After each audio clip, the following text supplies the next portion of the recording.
knížku není úplně jednoduchá věc, takže kde se zrodila ta myšlenka vůbec? Nemám co dělat, udělám knížku, nebo jak to probíhá? To jsou tomu zhruba 2 roky zpátky, když jsem se seznámila s panem Vondráčkem, ředitel základní umělecké školy Music Art v Praze. Setkali jsme se na projektu Hanky Kinichové Hejbe se v dětských domovech, kde já jsem učila tamní slečny orientálnímu tanci a pan Vondráček učil hrát na hudební nástroje. A on vydal svoji knihu o hudební nauce.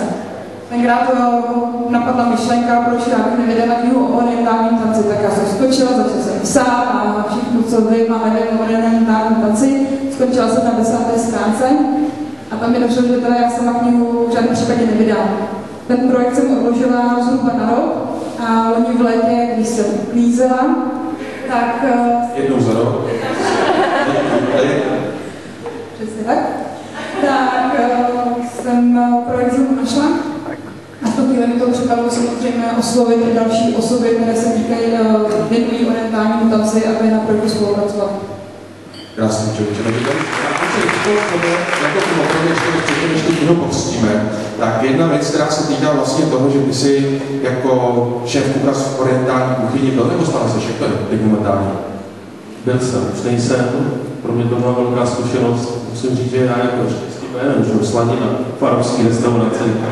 Takže tam třeba jako blázen, bo když udělal první objednávka, tam bylo napsáno něco jako homos.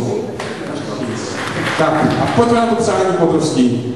Takže já bych chtěl na té nádherné knížce popsat, hlavně, aby se všechny prodaly z toho prvního nákladu, pochopitelně, aby byl dotisk, aby to přitáhlo spoustu nových lidí tanci, orientálního, primárně samozřejmě. Tak a možná ještě Šárka. Tak já bych chtěla ještě jednou poděkovat a přeju, aby se ve všech tanečních studiích kniha prodávala. Krásný. Dámy a pánové, slavnostní před... Je to nádherný tanečník orientálních tanečnic.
Je pro mě i dobré samozřejmě jako reklama, ale myslím, že taky to co dělá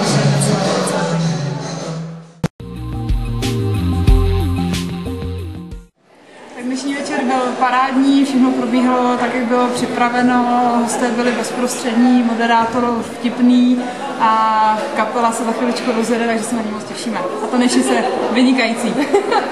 Kniha začala vznikat loni v létě, kdy jsem oslovila několik tanečnic ze scény orientálního tance jak v České, tak v Slovenské republice. V průběhu konce loňského roku se ten projekt rozrostl o několik tváří. Finálová záležitost se týká 31 osob. Kniha zaznamenává život umělce věnujícího se orientálního tanci a nejenom tanečnic, ale i hudebníků. V knize můžete naleznout 3 vynikající hudebníky Marvana, Anase a Jiřího Piluchu. Tak v knize se dočtete jak vzdělávací záležitosti ohledně stylu orientálního tance, tak se tam dozvíte možná trošku i drby. Rozhodně se tam dozvíte osobní názory každého člověka. Toho já si na té knize vážím nejvíc, že se tam každý otevřel a řekl svůj názor na konkrétní věci. Rozhodně tam najdete motivační články a věřím, že tam najde motivaci i člověk, který se nevěnuje orientálnímu tanci, protože my všichni, co jsme v té knize, tak jsme v podstatě podnikatelé.